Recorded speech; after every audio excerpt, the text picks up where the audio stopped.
सचमुच में बहुत परेशान हूँ। हमारे समाज की हालत, ये ऊंच नीच, ये भेदभाव, ये तिरस्कार, ये सब कुछ मुझसे देखा नहीं जाता। आखिर क्यों सावित्री? आखिर क्यों? आप ठीक कह रहे हैं। आज हमारे समाज में इन ऊंची जातियों ने निम्न जातियों को गुलाम समझकर रखा है। वो अपनी सेवा करना ही उनका धर्म समझते हैं। हाँ सावित्री, लेकिन ये नीची जाति के लोग समझते नहीं हैं कि इन समाज के पुरोहितों ने इन्हें गुलाम बना रखा है और यह स्वयं गुलामी को महसूस करना चाहते हैं। अगर यह शिक्षा ग्रहण करें, आगे बढ़ना चाहें, तो यह आगे बढ़ सकते हैं। आखिर क्यों सावित्री, यह आगे क्यों नहीं बढ़ते हैं? आप सही कह रहे हैं। आज चारों तरफ समाज में भेदभाव, डर इस तरीके से बैठ गया है कि नीची जातियां अपने आप को गुलाम महसूस कर रहे हैं। हाँ सावित्री, इन स्त्रियों की हालत ही देख लो। आखिर इन स्त्रियों में आगे बढ़ने की इच्छा है, लेकिन समाज के लोग इन्हें आगे बढ़ने देना नहीं चाहते हैं। आखिर क्यों सावित्री? अब ये सब मेरे लिए भी असहनीय हो गया है। अब हमारे पड़ोस की सुनैना बहन को ही देख लो। अभी शादी के 2 वर्ष ही नहीं हुए कि उनकी पति की मृत्यु हो गई और उन्हें अपने पति के साथ ही सती होना पड़ा। उन्हें जला दिया गया। कितना चीखी चिल्लाई, लेकिन किसी ने नहीं उनकी सुनी। और साथ ही उनकी जितनी भी धन संपत्ति थी, इन समाज के पुरोहितों ने सब हड़प ली। हाँ सावित्री, हमें इन लोगों को जागरूक करना होगा। हमें अपने समाज के लिए, स्त्रियों की शिक्षा के लिए, पिछली जातियों को आगे बढ़ाने के लिए हमें कुछ करना होगा सावित्री। हमें तो इन्हें जागरूक करना होगा। पर कैसे कैसे हम इन सबको जागरूक कर सकते हैं?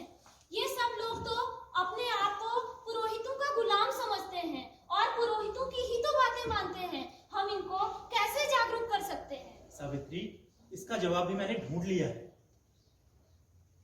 वो क्या? मैं तुम्हें पढ़ाऊंगा, तुम पढ़ना। उसके बाद तुम अन्य जो तुम्हारे साथ की महिलाएं हैं, हमारे समाज की महिलाएं हैं, तुम उन्हें पढ़ाना। 1 से 2, 2 से 4, 4 से 6, इस प्रकार से अपना कारवां बढ़ता चला जाएगा और हमारा समाज, पिछले तबके के लोग, महिलाएं, बच्चे, जो छोटी बच्चियां हैं, वह पढ़ लिख जाएंगी तथा समाज को बढ़ावा मिलेगा और समाज शिक्षित होगा। अगर यही रास्ता है तो मैं जरूर पढ़ूंगी और मुझे बड़ी खुशी हुई कि आपने मुझे इस योग्य समझा। ज्योतिबा फूले ने अपनी पहली पाठशाला अपने ही खेत में उन्होंने अनेक साहित्यों का अध्ययन किया। उन्हें समझ आ चुका था कि यदि स्त्री को शिक्षित होना है तो उन्हें पूरे परिवार को शिक्षित करना होगा और जब परिवार शिक्षित होगा तो समाज स्वयं ही शिक्षित हो जाएगा। इसलिए दोनों दंपति ने यह बीड़ा उठाया समाज परिवर्तन का।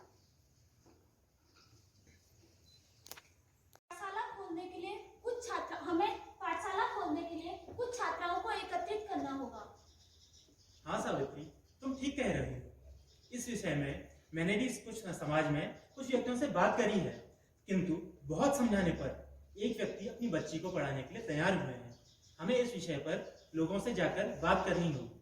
चलिए, इस बारे में मैं भी कुछ महिलाओं से बात करती हूँ कि वो अपनी बच्चियों को मेरी पाठशाला में पढ़ने के लिए भेजें। ठीक है सावित्री, चलो। दरवाजा खोलिए। हाँ, नमस्ते सावित्री बहन। नमस्ते बहन। मैंने एक पाठशाला खोली है। क्या आप अपनी छोटी सी बच्ची को मेरी पाठशाला में भेजेंगे? बड़ी आई पढ़ाने वाली।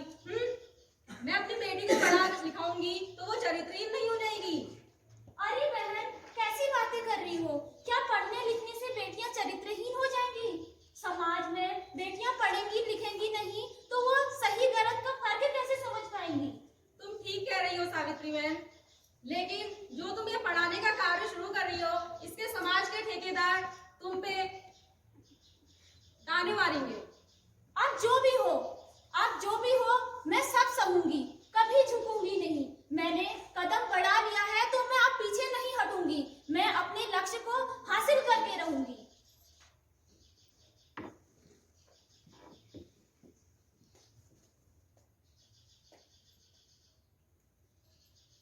आखिरकार 14 जनवरी जनवरी 1848 को पहली बालिका पाठशाला खोली गई। पाठशाला खोलना आसान काम नहीं था। जैसा कि आप देख ही रहे हैं, उन्हें काफी सारे समाज विरोधियों का सामना करना पड़ा। नारी शिक्षा की शुरुआत हो गई। धन्य है महात्मा ज्योतिबा फुले, धन्य है सावित्री बाई। भैया जी नमस्ते। नमस्ते। कैसे हैं आप? ठीक है, बैठिए। भैया, हमारी पत्नी है ना सावित्री, हाँ। उन्होंने बालिकाओं को शिक्षा के लिए एक विद्यालय के प्रारंभ कर रखा है। आप अपनी बच्ची को भी वहाँ पर पढ़ने के लिए भेजिए। क्या ज्योतिबा, तुम भी नई नई रीति चलाने लगे हो? बालिकाएं कहाँ पढ़ने जाएंगी? अगर वो पढ़ने जाएंगी तो चूल्हा चौका कौन करेगा? उनका काम तो चूल्हा चौका करना है। भैया, आपका कहना ठीक है। बच्चियाँ चूल्हा चौका करती आई हैं, वर्तमान में कर भी रही हैं और आगे भी करती रहेंगी। किंतु अगर वे पढ़ लिख जाएंगी तो उनसे हमारे परिवार का भला होगा, हमारा समाज शिक्षित होगा और इसका फायदा आखिर हम सबको तो मिलेगा। तो आपसे मेरा निवेदन है कि जो आपकी बच्ची है उन्हें पढ़ने के लिए भेजिए। हमारी पत्नी सावित्री विद्यालय में पढ़ा रही है, तो वो पढ़ेंगे लिखेंगे तो आगे बढ़ेंगी। अच्छा ठीक है भैया, अगर आप कहते हैं कि सावित्री बहन पढ़ा रही है तो मैं अपनी बेटी को पढ़ने जरूर भेजूंगा। ठीक है भैया, धन्यवाद। ठीक। सावित्री व ज्योतिबा की बातें सुनकर महिलाओं को हिम्मत मिली। वह सोचते थे जैसे सावित्री बाई बहुत ही होशियार हो चुकी है, वैसे ही अगर हमारी बेटियां भी पढ़ेंगी तो वह भी सावित्री की जैसी अच्छी बातें करने लगेंगी। तो यह देख करके सभी लोगों ने सावित्री के विद्यालय में बच्चों को भेजना शुरू किया। सावित्री के विद्यालय में पहले 6 लड़कियों ने प्रवेश लिया। यहाँ से सावित्री बाई को ज्योतिबाई का दृढ़ निश्चय और भी दृढ़ हो गया, क्योंकि उन्हें समाज के कुछ वर्गों का हौसला व हिम्मत मिल रही थी तथा साथ भी मिल रहा था। आइए अब देखते हैं कि पाठशाला में क्या चल रहा है। आओ बच्चों आओ, ये आपकी ही पाठशाला है। आपका नाम क्या है?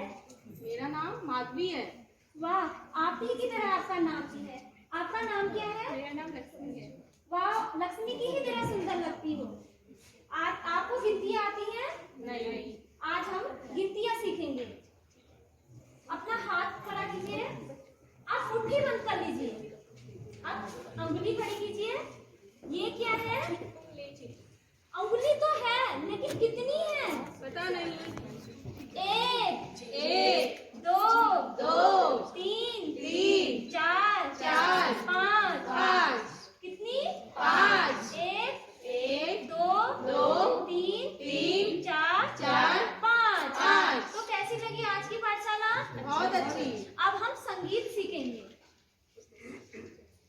आओ हम सब पढ़े लिखे, आओ हम सब पढ़े लिखे, मेहनत करें आगे बढ़े, मेहनत करें आगे बढ़े। आओ हम सब पढ़े लिखे, आओ हम सब पढ़े लिखे, मेहनत करें आगे बढ़े, मेहनत करें आगे बढ़े। नहीं कभी किसी से डरे, नहीं कभी किसी से डरे, मेहनत करें आगे बढ़े, मेहनत करें आगे बढ़े। तो कैसी लगी आज की कक्षा? बहुत अच्छी। ठीक है, फिर से हम कल इसी समय पे मिलेंगे। सावित्री के उनके मन में एक अजीब सा संतोष था। धुंधली ही सही, परंतु भारत की एक शिक्षित तस्वीर उनके सामने उभर गई। परंतु अचानक से रास्ते में उनके ऊपर गोबर, पत्थर व मिट्टी की बरसात हो गई। ये क्या था?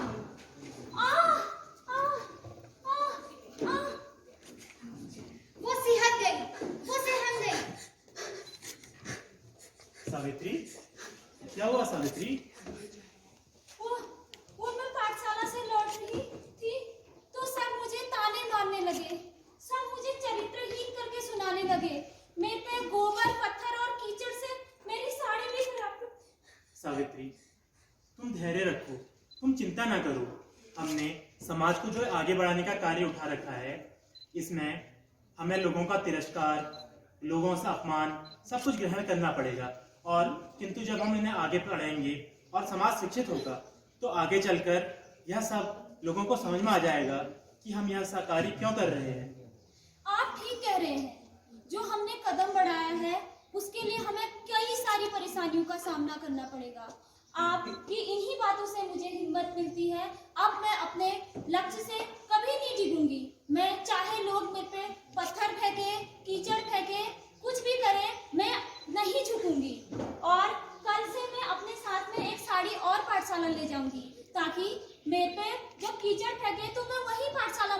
साड़ी बदल के आऊंगी।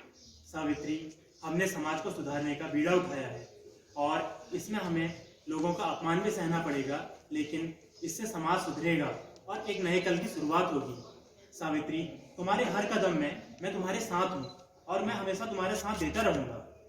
आपके इसी प्रोत्साहन से मैं आज इस लायक बनी हूँ कि सभी को शिक्षित कर सकूं। अब हम समाज के प्रत्येक स्त्रियों को पढ़ाएंगे, बच्चियों को पढ़ाएंगे और एक सभ्य समाज की स्थापना करेंगे। चलो चलते हैं, दूसरे विद्यालय के लिए बात करते हैं।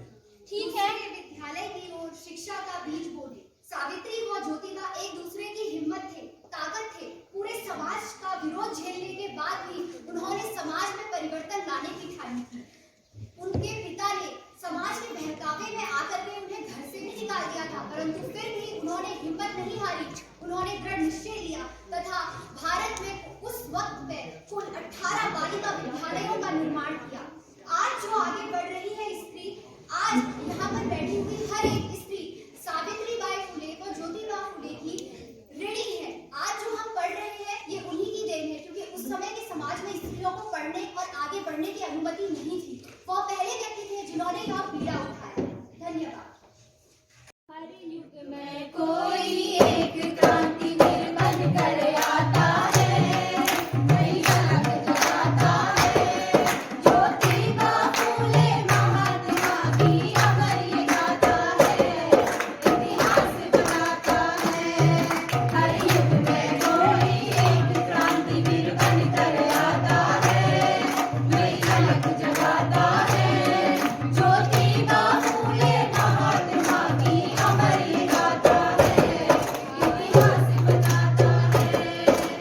धन्य ज्योतिबा फूले, हम तुमको नहीं भूले। धन्य ज्योतिबा फूले, हम तुमको नहीं भूले।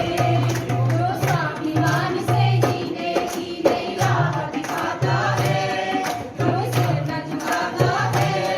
ज्योतिबा फूले महात्मा की अमर ये गाथा है, इतिहास बताता है।